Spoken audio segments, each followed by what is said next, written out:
नमस्कार दोस्तों। तो सेम जगह उधर ही बैठी हूँ मैं। पिछली वीडियो का दूसरा भाग है ये। तो फटाफट मैं बताऊँगी आपको कि जब दक्ष ने उनको ये कह दिया कि तुम अपना अपना स्थान देख लो, अपना स्थान देखकर जहाँ कहीं भी बैठ जाओ। सती को उन्होंने कहा, सती को अपमान करते हुए। तो सती को बहुत ज़्यादा गुस्सा आया, बहुत ही ज़्यादा गुस्सा आया। उस वक्त उन्होंने दक्ष से पहले बात की, वहाँ पर आए देवता, उपदेवता, ऋषि, मुनियों, सबसे अग्निदेव, इंद्रदेव, बहुत सारे लोग थे वहाँ पर। स्वयं विष्णु थे वहाँ पर, जो शिवजी जी के बेस्ट फ्रेंड आप कह सकते हो। मतलब कि दोस्ती थी उनकी बहुत गहरी।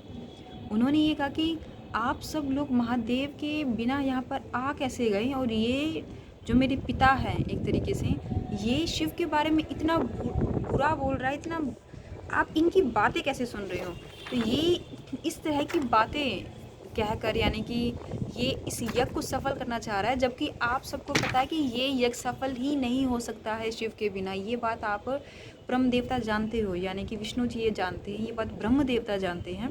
ये सारी बात उन्होंने कह दी थी। अच्छा, एक और चीज़, जब ये सारी घटना हो रही थी तो वहाँ पर बैठे हुए विदुची करके हैं एक देवता, जिनका इनमें नाम जिक्र आया है, तो वो पहले थे इंसान, ऋषि थे, जो जिन्होंने दक्ष को फटकार लगाई थी सती के आने से पहले। जिन्होंने ये कहा था कि तुम ऐसा घोर पाप कर रहे हो जो तुम्हें भी नहीं पता, जो सृष्टि के लिए कल्याणकारी नहीं होगा। ये कहीं पर भी कल्याण में गिना ही नहीं जाएगा। इनफैक्ट ये चीज़ तुम्हारी वेस्ट हो जाएगी। तुमने इतनी सारी चीज़ों का निर्माण करवाया है जो भविष्य में जानी चाहिए, यानी कि आज के युग में वो चीज़ होनी चाहिए, लेकिन वो चीज़ वहाँ तक पहुँच ही नहीं पाई, क्योंकि तुम महादेव को नहीं बुला रहे। तुम समझो इस बात को, वो योगी हैं, जो ज्ञान उनके पास है, जो योग देवता, जो योग से उन्होंने प्राप्त किया है, वो क्षमता यहाँ पर बैठे हुए किसी भी शख्स में नहीं है। तो उनका बुलाना ज़रूरी है। वो आहुति एक देंगे तो ये जाके यज्ञ पूरा होगा। उन्होंने ये बात कही। तो यहाँ पर दक्ष ने उनके अगेंस्ट बोला। उन्होंने एक तरीके से उनको ये कहा कि नहीं, वो तो सेम वही भूत पिशाच के हैं वो देवता, तो उनके आने से कुछ नहीं होगा, वो इस यज्ञ में नहीं आएंगे। तुम्हें देखना है तो देख लो, क्योंकि तुम्हें रहना है तो देख लो, तुम रह सकते हो तो नहीं जा सकते हो। तो वो पहले शख्स थे जिन्होंने छोड़ दिया था उस यज्ञ को, और वो अपने आश्रम चले गए थे। वो पहले ऐसे शख्स थे जिन्होंने भाप लिया था कि ये यज्ञ कहीं नहीं जाएगा, यहाँ पर बहुत बड़ी घटना होने वाली है। ये चीज़ उन्होंने भाप ली थी। तो जब सती आ गई ये सारी चीज़ें होने के बाद, तो सती ने विष्णु से पूछा कि विष्णु जी, आप खड़े कैसे हैं? ये इंसान ऐसी सारी बातें कह रहे हो, आप सुन कैसे रहे हैं इनकी बातों को? तो ये सब कहकर भी विष्णु जी मौन हो गए थे, ब्रह्मा देवता भी मौन हो गए थे, या फिर ये कह लो कि वो घटना क्या होने वाली थी शायद उनको पता था, इसलिए वो मौन हो गए थे। तो ये सारी चीज़ें हुई, ऋषि मुनियों के बीच में, शिव दूतों के बीच में बहुत बहस हुई। लेकिन दक्ष ने जब बार बार, वो एक बार नहीं, वो कई बार उन्होंने महादेव के बारे में वहाँ पर बुरा बोला, बोलते ही गए वो। तो उस वक्त सती, क्योंकि वो भी जगदम्बिका देवी का रूप था, तो वो अपने मन को नहीं रोक पाई, वो कंट्रोल नहीं कर पाई खुद को।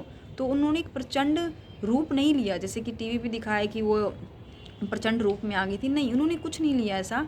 उन्होंने ये कहा, क्योंकि उन्होंने पहले भी वरदान दिया था दक्ष को कि जिस दिन मेरा अपमान होगा, मेरे अपमान से मतलब है मेरे पति का अपमान, क्योंकि वो दोनों एक है, शिव और शिवा, तो उस दिन मैं इस शरीर को त्याग दूंगी। ये उन्होंने पैदा होने से ही पहले, जब दक्ष ने उनसे वरदान मांगा था, तो इन्होंने कह दिया था उनको।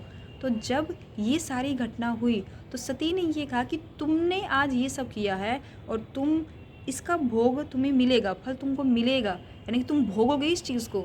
लेकिन मैं अपने इस शरीर को, जिसका एक उद्देश्य था पैदा होने का, जो तुम्हारे द्वारा ही आया था, मैं आज इसको त्याग दूंगी।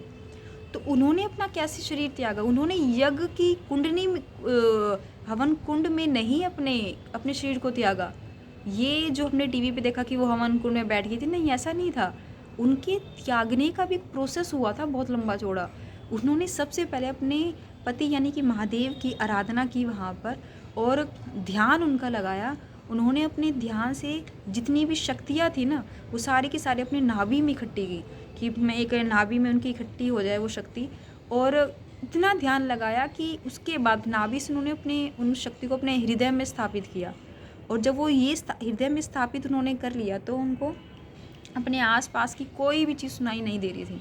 सिर्फ और सिर्फ अपने पति यानी कि महादेव का एक पैर उनको दिखाई दे रहा था, और कुछ भी नहीं।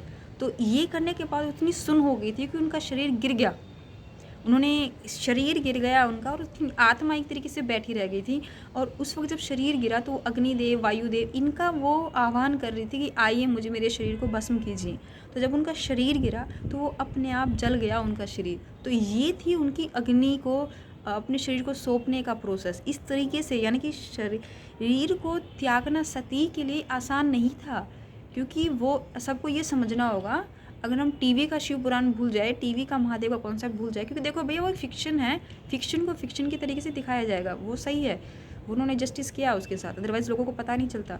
लेकिन उसको शरीर को त्यागने का एक प्रोसेस था पूरा का पूरा, जो सती ने पूरा किया। उन्होंने अपने पति का ध्यान किया। एक तरह यहाँ पर ध्यान में सती बैठी थी और दूसरी तरफ कैलाश में महादेव बैठे थे जो इस चीज़ को देख पा रहे थे। दोनों का कनेक्शन हुआ, दोनों कनेक्ट हुए, सोल से एक हुए, तब जाकर उनका शरीर गिरा और अपने आप वो भस्म हुआ था उनका शरीर।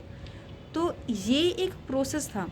तो जब उनका शरीर जल गया तो उनको लगा कि इतनी बड़ी घटना हो गई है। तो वहाँ पे जो लोग थे वो हाहाकार मच गया उनके बीच में, लोग डर गए कि भाई अब पता नहीं क्या होगा, इतनी बड़ी घटना हो चुकी है ये। उस वक्त तो ब्रह्म देवता और विष्णु भी डर गए थे कि ये सारी चीज़ें हुई है, अब इसका क्या परिणाम क्या होगा, ये शायद हमारी सोच से परे हैं। तो उस वक्त नंदी थे बाहर और शिवदूत से बाहर।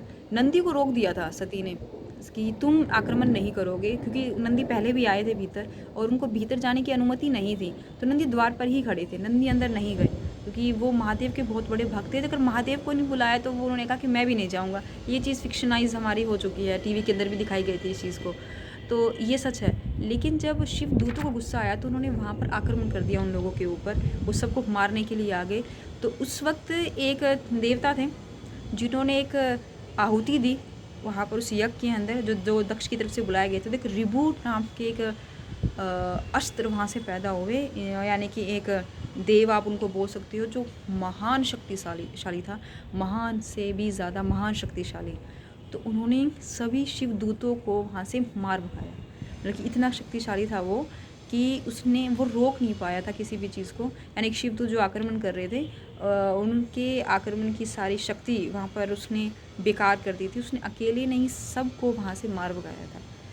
तो जब उसने वहाँ से उसको मार भगाया, अब उसके बाद क्या, क्योंकि विष्णु भी वहाँ थे, ब्रह्मा वहाँ थे, सभी देवताओं ने देख लिया, इतना हाहाकार मचा, रिभु पैदा हो चुका था।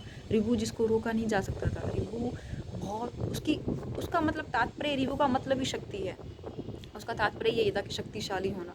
तो उसने शिवदूतों को मार दिया, शिवदूतों को मार भगाया। वो मार कर जो कुछ बचे वो बाकी के बाकी कहाँ गए, कैलाश गए। फिर कैलाश जाने के बाद क्या हुआ, रिभु कैसे मारा, किसने मारा, रुद्र देवता ने उसको मारा, वो मैं बताऊंगी आपको अगली वीडियो में।